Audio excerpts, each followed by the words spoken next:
নির্বাচনী প্রচারণার খবর জানাতে চাঁপাইনবাবগঞ্জ থেকে যোগ দিচ্ছেন সহকর্মী আনোয়ার হোসেন, যাচ্ছে তার কাছে। আনোয়ার, চাঁপাইনবাবগঞ্জে নির্বাচনী প্রচারণায় প্রার্থীরা কিরকম ব্যস্ততার মধ্যে দিয়ে দিন পার করছেন?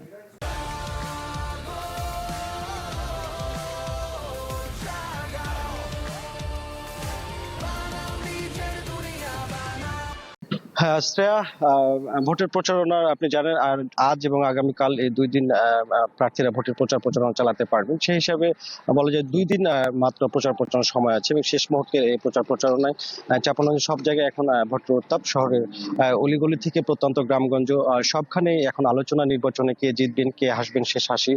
ভোটার থেকে শুরু করে সাধারণ মানুষের এখন তাই দেখার অপেক্ষা। জেলা রিটার্নিং কর্মকর্তা জানিয়েছেন যে জাতীয় সংসদ নির্বাচনকে ঘিরে প্রচারণা, ভোট গ্রহণের প্রস্তুতি দুটোই এখন শেষ পর্যায়ে রয়েছে। তো জেলার 3টি সংসদীয় আসনে প্রতিদ্বন্দ্বিতা করছেন 16 জন প্রার্থী।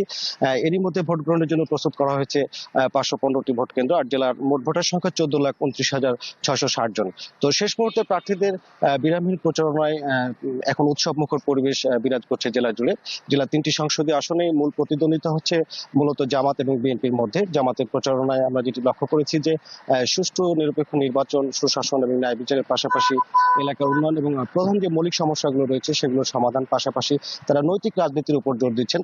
তারা ভোটারদের বলছেন যে এই নির্বাচনকে তারা পরিবর্তনের একটি সুযোগ হিসেবে দেখছেন। এছাড়া বিএনপি প্রার্থীরা সামনে আনছেন দুর্নীতিমুক্ত প্রশাসন, কৃষি পণ্যের ন্যায্য মূল্য এবং স্থানীয় উন্নয়নের প্রতিশ্রুতি। পাশাপাশি তারা গুরুত্ব দিচ্ছেন নিরাপত্তা, শিক্ষা এবং স্বাস্থ্য খাতের মান উন্নয়ন। এছাড়া আসন ভিত্তিক চিত্রে দেখা গেছে যে চাঁপাইনবাবগঞ্জ 1 আসনে অভিজ্ঞতা সংগঠনের শক্তি বনাম নতুন প্রত্যাশার লড়াই। সেখানে বিএনপি অধ্যাপক সাজান মিয়ার বিপরীতে জামাতে কেরামত আলী আশাবাদী পরিবর্তনের হাওয়ায়। একইভাবে চাঁপাইনবাবগঞ্জ 2 এবং 3 আসনে, তবে সবচেয়ে বেশি হাড্ডাহাড্ডি লড়াইয়ের সম্ভাবনা দেখা গেছে চাঁপাইনবাবগঞ্জ সদর 3 আসনে। তো সব মিলিয়ে প্রতিশ্রুতি, প্রত্যাশা, শঙ্কার প্রস্তুতির মধ্য দিয়ে চাঁপাইনবাবগঞ্জ প্রস্তুত একটি অবাধ, সুষ্ঠু, শান্তিপূর্ণ নির্বাচনের জন্য। এখন শুধু অপেক্ষা, ভোটের দিন জনগণ কাকে বেছে নেয় ধন্যবাদ সেই আনোয়ার। সিদ্ধান্তে। আমাদের সঙ্গে আরো যুক্ত হয়েছেন ঝালকাঠি থেকে সহকর্মী রতন আচার্য, তার কাছ থেকে শুনবো সেখানকার খবর। রতন, আমাদেরকে জানাবেন ঝালকাঠিতে নির্বাচনী প্রচারণায় গিয়ে প্রার্থীরা কি ধরনের প্রতিশ্রুতি দিচ্ছেন ভোটারদের?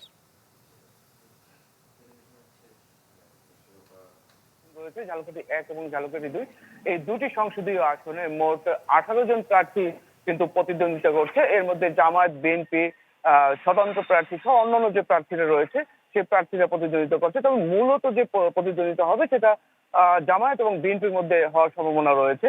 এই যে সকাল থেকে গভীর রাত পর্যন্ত প্রচারণায় ব্যস্ত রয়েছেন কিন্তু এখানকার প্রার্থীরা। প্রার্থীরা ভোটারদের দ্বারে দ্বারে যাচ্ছেন এবং বিভিন্ন প্রতিশ্রুতি দিচ্ছেন।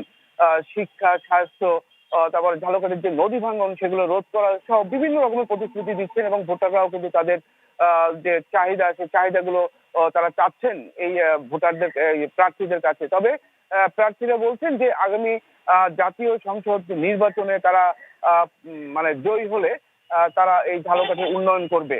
তবে ঝালকাঠির যে আইন শৃঙ্খলা পরিস্থিতি এখন পর্যন্ত স্বাভাবিক